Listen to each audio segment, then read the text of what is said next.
Hi, Naomi here, and I'm going to tell you about visual illusions. So when we talk about perceptual illusions, we're talking about times when our senses make mistakes, when our perceptions of objects in the world don't actually match up with the physical properties of those objects. And as well as being weirdly exciting, I for one get a strange kick out of realising my senses can be fooled. They also tell us something important about perception. They tell us that perception is not direct, but instead reliant on our prior beliefs, assumptions, the context, and a whole other load of higher level processes going on in our brains. So today I'm going to demonstrate this with two common geometric illusions. So without further ado, example 1, the Muller-Lyer illusion.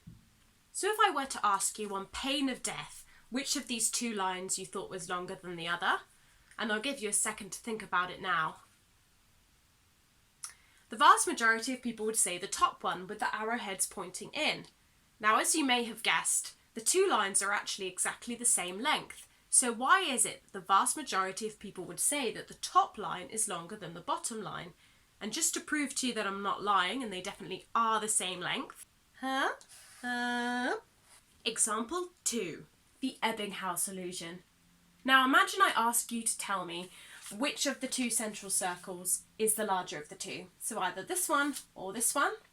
And again, I'll give you a second to mull that over.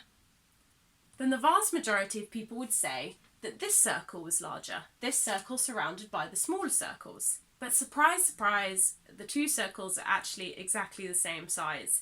And I'll prove it to you. So what's the relevance of these illusions? Well, they tell us that the context in which a stimulus appears affects how we perceive it, and this is particularly true for size perception. When we appraise the size of objects, we're not appraising them based on their absolute size, but their relative size compared to the other objects which surround them. I remember going to NASA Space Center in Florida, and the largest building there, and one of the largest buildings in the whole world, is the Vehicle Assembly Building. Now this is the building where they do the final bits of assembly on the rocket ships before they send them to the launch pads to go into space. And this building is a staggering 3,664,883 cubic meters. So there's more than 8 acres of space inside this one building. And I remember going past this building on a bus tour and not even realising it was a particularly big building. It just looked like a building.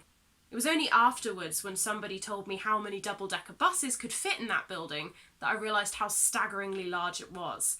The reason I hadn't noticed how big this building was to start with is because there are no buildings surrounding the Vehicle Assembly Building, so there's nothing to compare it to.